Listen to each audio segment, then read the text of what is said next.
Olá, sejam muito bem-vindos ao nosso canal aqui no YouTube, também agora no Spotify, o nosso canal Enfermeira Juliana Elias, trazendo conhecimento científico, cuidados com a saúde e também princípios milenares para uma vida de sabedoria e uma vida melhor. Esse mês, não sei se todos sabem, né, mas gostaria de explicar aqui para os meus seguidores, para os meus alunos, que esse mês de setembro é o mês da conscientização sobre a doação de órgãos e tecidos. Um tema muito relevante para a nossa atualidade, né, onde nós temos muitas pessoas que esperam desse tratamento de ponta para se recuperar de uma doença terminal. E também é a minha área de atuação. Eu sou enfermeira em unidade de transplante de fígado, né, e é uma área que eu gosto muito de falar sobre isso. Então hoje eu vou trazer algumas informações e também instruções sobre como funciona o programa de doação e transplante no Brasil, né, para tirar algumas dúvidas aí que você possa ter, se você tem dúvida se você quer ser um doador ou se seu familiar, se você vai autorizar a doação de um familiar, e a importância dessa discussão na família, né, das pessoas saberem do seu desejo, do seu posicionamento, para quando acontecer, se acontecer eventualmente uma morte que pode ser passível de doação de órgãos, tudo bem?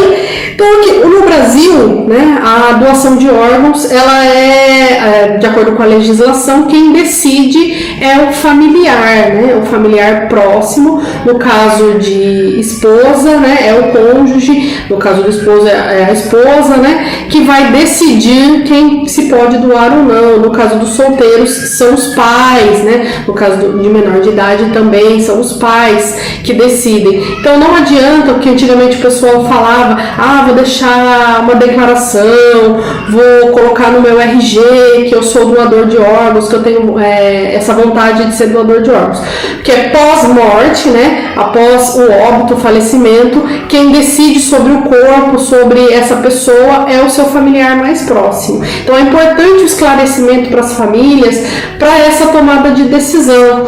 Eu sei que é muito dolorido, né, porque nós abordamos essa família num momento de muita dor, no momento de perda e no momento mais difícil do luto, né, que é ali no início de aceitar e de assimilar que você perdeu aquele seu familiar.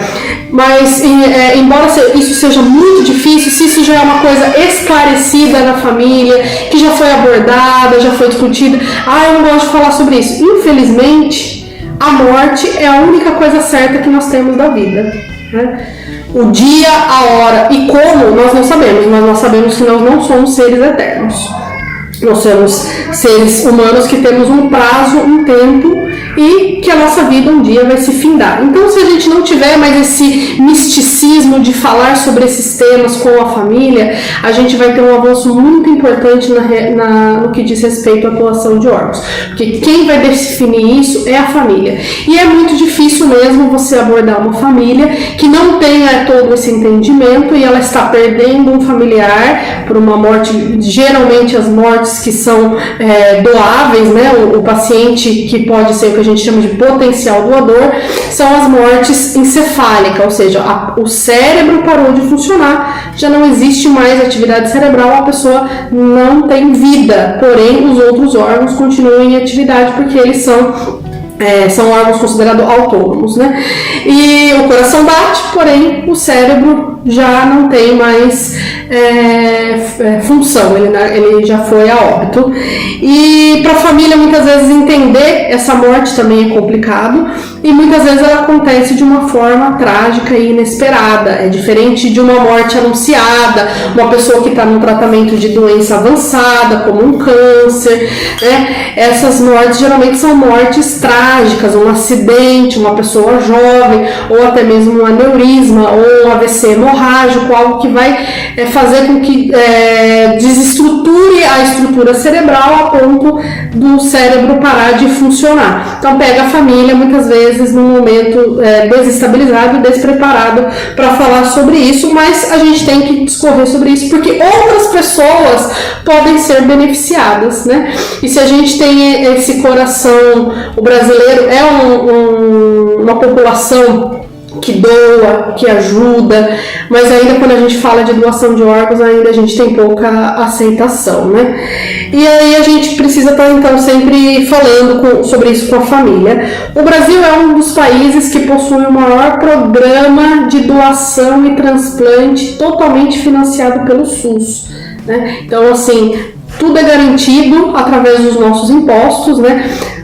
O SUS não é o que as pessoas pensam que é uma coisa gratuita, porque o SUS, como qualquer outro programa do governo, ele depende de arrecadação de impostos dos seus contribuintes, que somos nós, os brasileiros, né, que trabalhamos e que pagamos os nossos impostos. Então, o SUS, que é o Sistema Único de Saúde, ele garante todo esse tratamento, tanto da captação, quanto da implantação e quanto do pós-transplante, 100% SUS, né? Fornecer remédio e tudo mais. Então é um país que tem essa legislação, que tem essa demanda, e é um país que tem muito...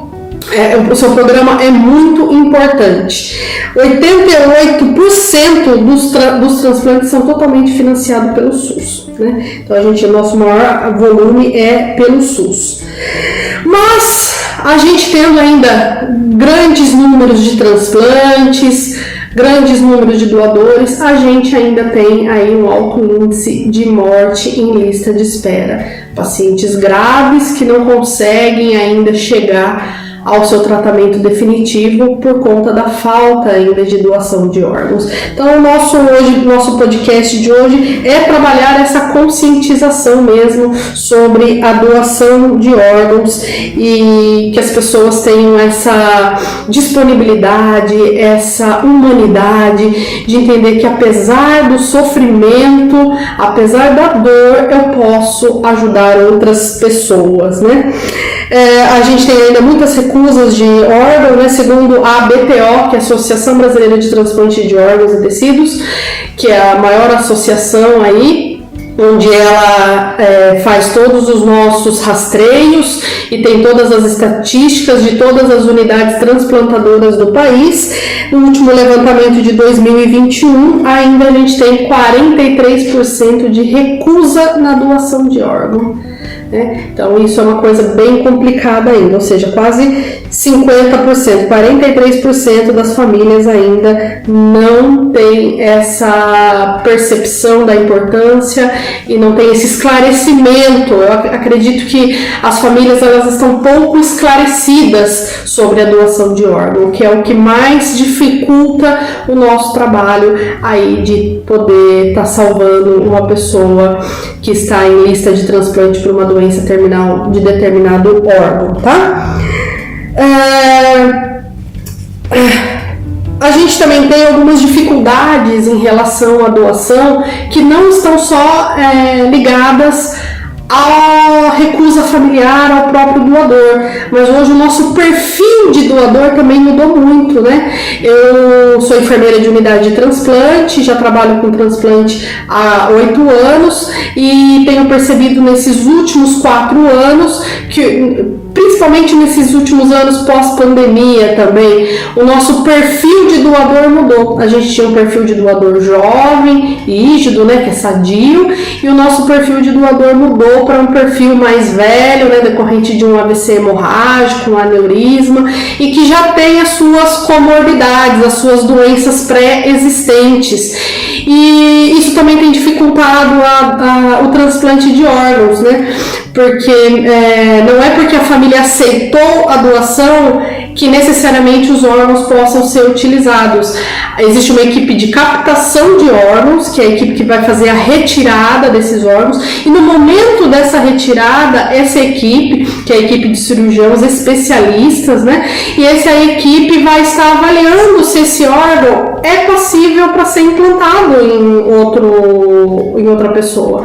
Que às vezes chega lá, tem um potencial doador, o perfil clínico, né, os exames dele até não são tão ruins, mas quando vai visualizar o órgão em si, é um órgão que já não tem qualidade para ser implantado. Então, eu também não posso oferecer um órgão para uma pessoa que está em lista, quer dizer que o órgão dele é ruim, um pior ou igual. Então, a gente tem uma população que está envelhecendo e também não está se cuidando, né? Que é um dos nossos outros podcasts. A gente vai estar abordando sobre qualidade de vida, melhorar nossa qualidade de vida, não só para ser um doador, mas também para a gente viver melhor.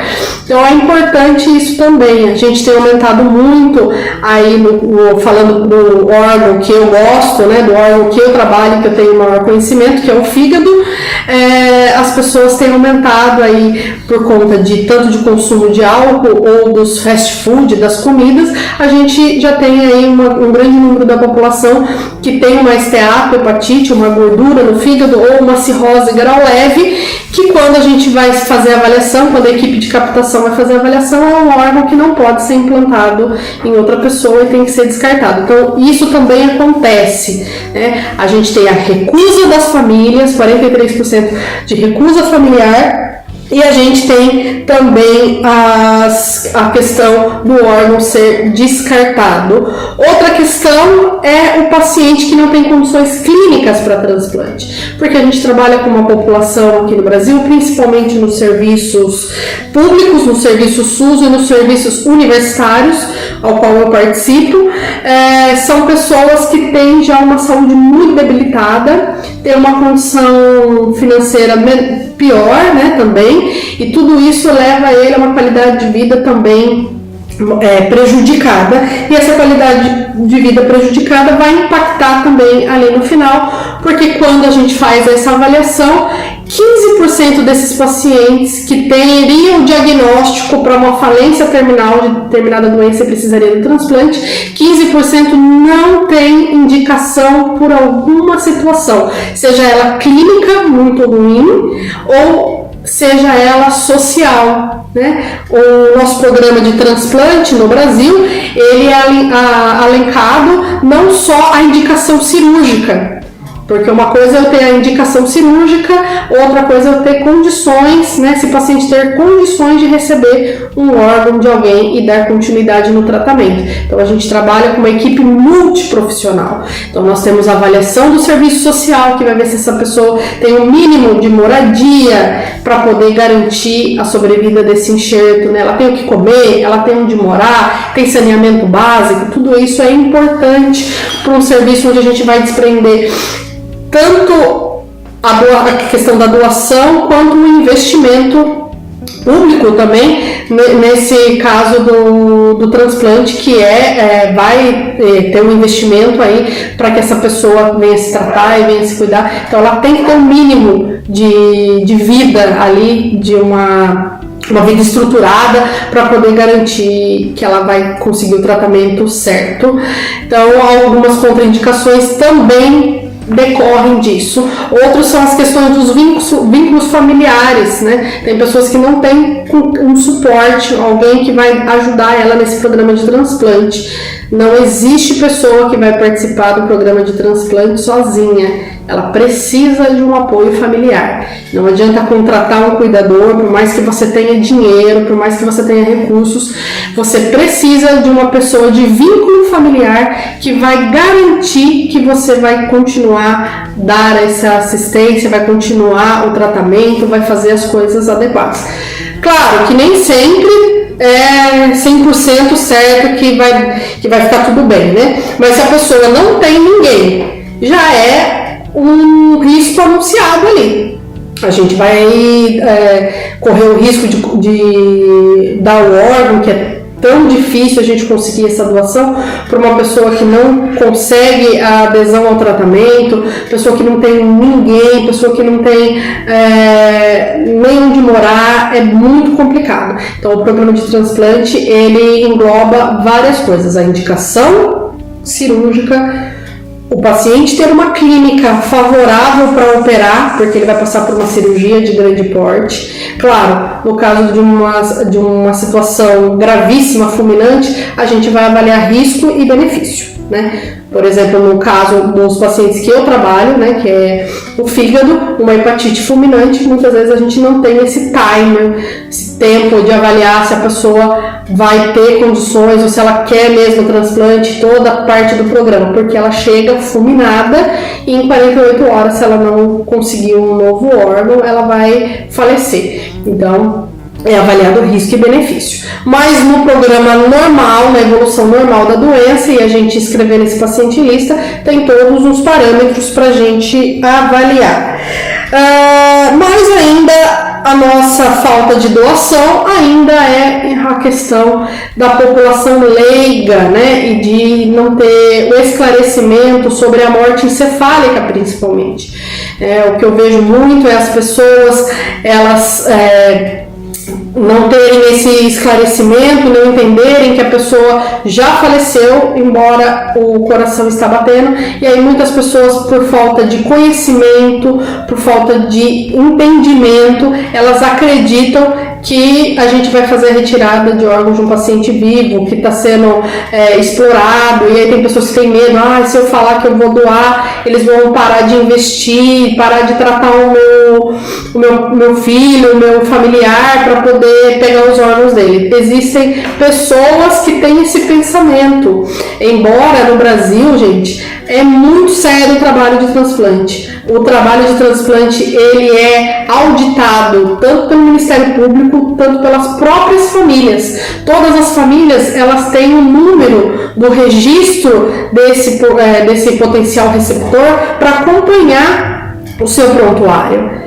Então, assim, não existe essa coisa de roubar, de passar na frente, né? Tudo isso no Brasil é muito complicado, porque existe mesmo o Ministério Público e várias investigações, o que eu acho muito certo para a gente ter aí um serviço bem feito em todos os lugares do país, né? A gente tem vários centros transplantadores, então as coisas precisam andar corretamente para a gente ter credibilidade e também apoio da população para que o serviço de transplante continue aí progredindo e salvando vidas, que é o objetivo maior do transplante, é dar uma nova chance, é recuperar da doença terminal e garantir aí mais tempo de vida para essas pessoas que precisam e têm indicação e têm aí tudo alinhado para conseguir o transplante. Bom, esse foi o nosso primeiro episódio aqui falando sobre doação de órgãos, nesse mês que é o mês da conscientização sobre doação de órgãos e tecidos, é chamado Setembro Verde, né? Por isso que eu estou aqui com o meu brochinho lembrando o mês da doação. Esse mês nós vamos ter aí o congresso transplante da ABTO em Florianópolis e com certeza vai vir várias coisas legais, diferentes que eu vou estar trazendo aqui para o nosso canal. Fiquem comigo e até o próximo episódio, onde a gente vai falar mais um pouquinho sobre isso. Até mais!